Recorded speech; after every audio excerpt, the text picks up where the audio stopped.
What is the meaning of nationalism in the context of a philosophy of culture? We ask ourselves this question, to which we believe we can give the following answer. The nationalistic direction admits two possibilities that are theoretically distinct and antithetical to one another, although in practice they are often confused. One involves degeneration and regression, while the other instead leads to superior values, the prelude to resurrection. One of the specific commandments of recent subversive ideologies is that man should identify with a social group, faction, or nation.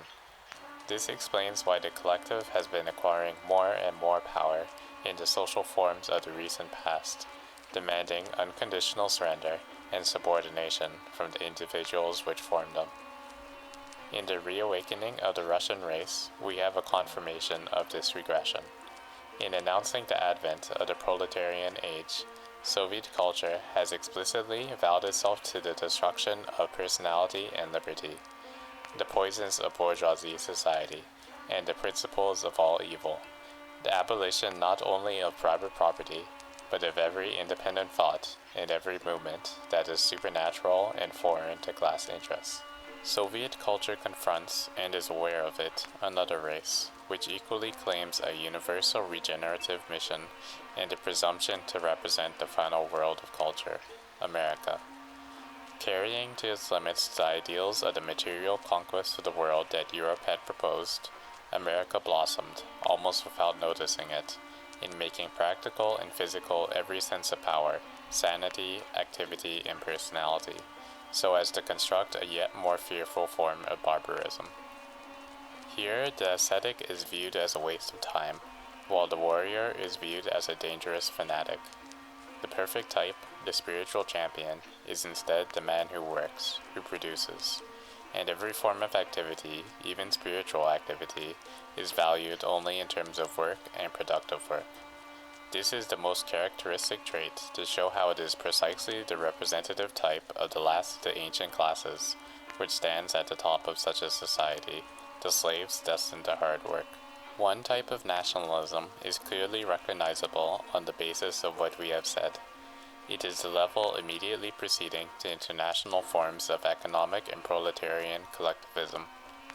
What is important in this nationalism is the fact that the nation becomes a person, a being in itself, and the inability to surpass this right of blood and soil that concerns only the natural sub-intellectual aspect of man, the impossibility of the individual to value himself otherwise than in terms of a given collective.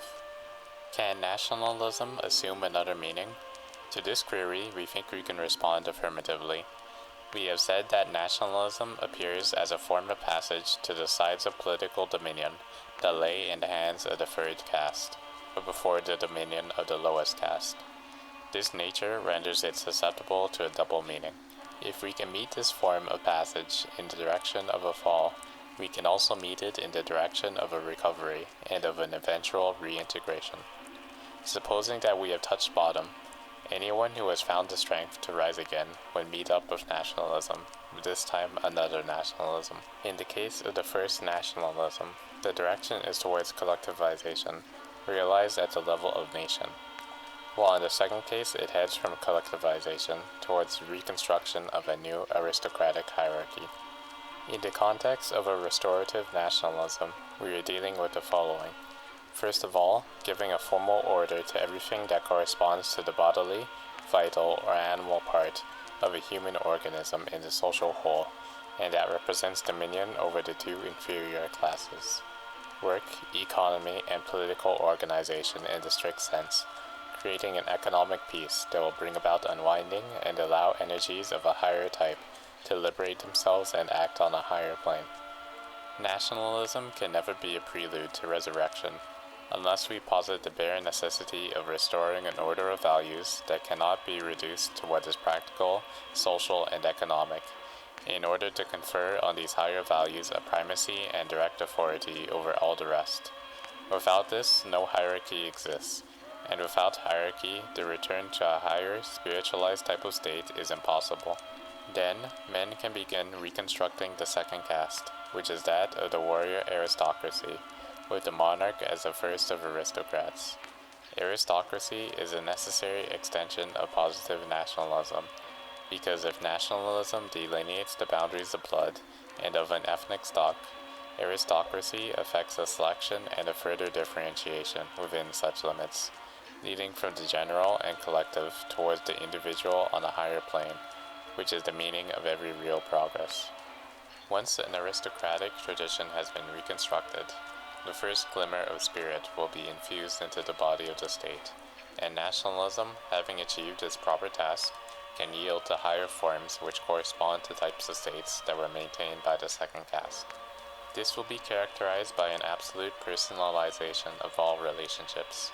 For instance, in other times, soldiers did not exist. They were warriors. They did not fight for the nation or for right, but for their king. They did not obey social laws. They were loyal only to their own lord. Responsibility was assumed by leaders and monarchs, instead of passing the buck to faceless entities. In turn, this will be the basis for a type of state of a higher form, but it is too distant for us to do more than sketch it in outline. Still, we can emphasize that just as a group of men can remain free and distinct as bodies, but can be united in a unique idea, so when the elites of the various stocks will be able to establish themselves on a level of true spiritual superiority, the path will be virtually opened to a new universal culture.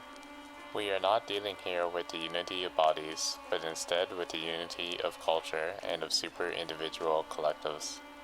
We find examples of this universality in the Catholic Middle Ages, the Roman Empire, and India, which demonstrate the possibility of a profound unity of culture and spirit, along with the plurality of states or races that are ethnically distinct, and often even competing against one another. If we want to speak of a future European consciousness, we should speak of it only in these terms.